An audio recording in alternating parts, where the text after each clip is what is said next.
Wow, my pretties, isn't time flying by so fast?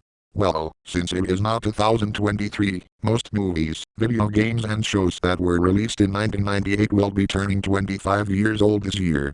Today for this random video, the Lion Queen will have me state her favorite movies that are turning 25 years old this year, and since she was also born in 1998, she will also turn 25 years old in August 10th this year. With that now out of the way, let me state her favorite movies from 1998 that is turning 25 years old this year. Now these are the ones she chose for me to say, so let's go. The Lion King to Simba's Pride. Well, I can say that it is a very swell movie, and also not to mention that this movie is a great sequel to the first Lion King movie that came out in 1994. The idea of Simba's daughter Kyra being the main character falling in love with an outsider lion known as Cubby. The villain's era was very swell in the movie, and Lion Queen also loved this movie as a kid. Since The Lion King is one of her favorite movies, she liked the sequel and likes it more than the first Lion King movie. The acting is very swell and that Lion Queen also has this movie on VHS to make it more swell. Me along with my wife, girlfriends and my daughter all loved this movie as well as most of us in The Lion Sponge. This movie from 1998 is a swell sequel to The Lion King and it was a great movie, even if it wasn't released in theaters. Well, let's get on with the next movie in the list, since there's more I have to say about them. Barney's Great Adventure came out in 1998 to which it's turning 25 years old this year. It is Barney's first movie, since my buddy Barney loved starring in this movie. Most of us that watched Barney as a kid would remember watching this movie in VHS tape. If you were lucky enough, you would have also saw this movie in theaters. Well, the Lion Queen watched this movie for the first time as an adult in 2021, and she said that it brought her back memories of watching it on TV as a kid. She really remembers having a Barney doll as a kid, and if she ever finds one again, she'll buy it despite her being an adult. Now the plot of this movie is where Cody, Abby and Marcella go to a farm that happens to have a shooting star depositing an egg to which it is known as the Dream Maker. I know Yoshi has made a video of my gay counterpart explaining his reasons for not starring in Barney's Great Adventure. That video was really funny and swell, even though it was about the Barney Bunch adventure in that movie. I still find it funny and so does Lion Queen. Now here's the next movie coming up on the list to say. We have Disney's Mulan. Yes, it is the animated version of the movie, not the 2020 remake of the movie. Well, this Disney movie is a great one involving a girl named Mulan who takes her father's place in the army in China. Lion Queen said she loved this movie as a kid and even once did a school project on it to which she can't remember what subject it was for. The animation of Disney in the 90s was magical and swell, so she always had a heart for Disney movies. When she watched this as a kid, she watched it non-stop as a kid in VHS and she still loves the movie to this day.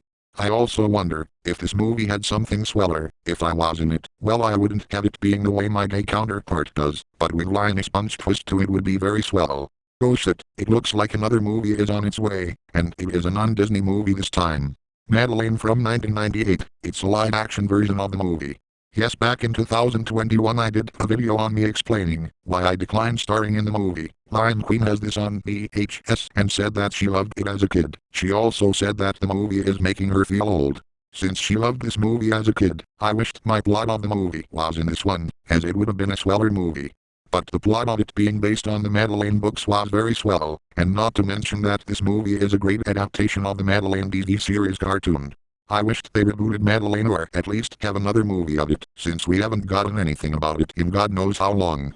The acting was great as well as the jokes were swell in it. I enjoyed this movie as much as Lion Queen does. She says that she may review this movie for a Shadows and Pretties episode for its 25th anniversary sometime soon, only whenever she has the time to do it. Well, look at that, the next movie is on its way. Holy fuck, it is my movie known as the Rugrats Movie. Since my show ran from 1991 to 2004, this movie was pretty swell with me along with my wife Charlotte Pickles as well as my daughter Angelica being in our first movie. Tommy having a baby brother in this one was a great plot as well as the babies along with Angelica go on an adventure. This was my first movie on screen to which it was very swell. The Lion Queen wished she had this movie on VHS but she did see it when she was in kindergarten back in either 2003 or 2004 so she was little back then. She can't remember when she saw it around that time, since it was so long ago, but it was a great childhood movie for her. Despite her being an early 2000s kid, she experienced 1990s stuff that have been around at that time.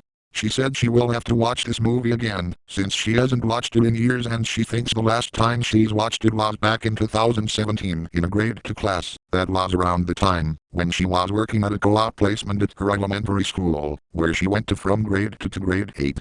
That story will be for another time, since we have another movie incoming to talk about. ScoobyDoo in Zombie Island. Now we're talking, my pretties. This movie is one of Lime Queen's favorite Scooby-Doo movie, along with Witch's Ghost and Onion in theaters. If you remember me talking about my reasons for not starring in Scooby-Doo in Zombie Island, it was very swell and very fun to do. The idea of Scooby along with Mystery Inc. go to Moon Scar Island with cat creatures and zombies was very swell, not to mention that they were real and not people in masks as usual. Lime Queen said that, since she is a die-hard Scooby-Doo fan, she recommends this movie to anyone who is wanting to see it, especially to anyone who is a Scooby-Doo fan. She recommends you all watch this movie. You will not be disappointed at it. Since my plot of the movie with Fatty Bear and Pube Muppet didn't make it to the real cut, I thought that my version of this movie was well as the movie we know as today. Well, I think Lime Queen will watch this movie for Halloween this year, since the themes of this movie suits Halloween very well. Now here's the next movie incoming our way. The Bug's Life is a good Disney Pixar movie. The Lime Queen says that she has this movie on VHS and wished that this movie got a sequel to it, which it would have been swell if it did. But this movie is a good Pixar movie along with the Toy Story movies. Monsters Inc. and even Finding Nemo were also good along with other Pixar movies.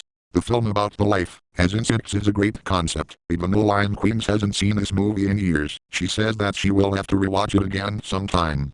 I really think a lot of Pixar fans would enjoy this movie, so there is no doubt that I like this movie, to which I do, and it is very swell. Now with this movie out of the way, the last movie in the list will be up soon, since I can't do every single movie from 1998, but I am mostly doing the ones that the Lime Queen knows and likes the most. The Brave Little Toaster Goes to Mars. The sequel is a pretty good concept of the Brave Little Toaster trilogy movies. The idea of Robbie, who's a son of Rob and Chris, going to Mars seems like a swell adventure. The fact that Toaster, Kirby, Blanky, Radio and Lampy along with Ratso going to Mars seems like a swell adventure. Not to mention that the concept of this movie is pretty interesting and has great songs. In fact, all of the movies I stated have great songs in them. Why the fuck did I not say them when saying each one of them? I guess the Lime Queen forgot to do that while making the script. Godfather fucking damn it. I just broke the fourth wall, but whatever. It is all okay. Now with this movie, Lime Queen had this on VHS as well as the other two Brave Little Toaster movies, while they had dark themes in them as well as this one, but they are a pretty swell set of movies to watch as a child and an adult. So Lime Queen as well as myself say you should check out the Brave Little Toaster movies for those who haven't seen them yet. Wow, all those movies from 1998 are super duper swell. I think I will go and watch all these movies from 1998 right now. See you all later, my swell pretties. If you enjoyed this video, be sure to leave a like, comment and subscribe for more videos with me, Drew Pickles, and be sure to ring the bell for notifications to when the Lime Queen uploads a new video, and we will see you next time, my pretties.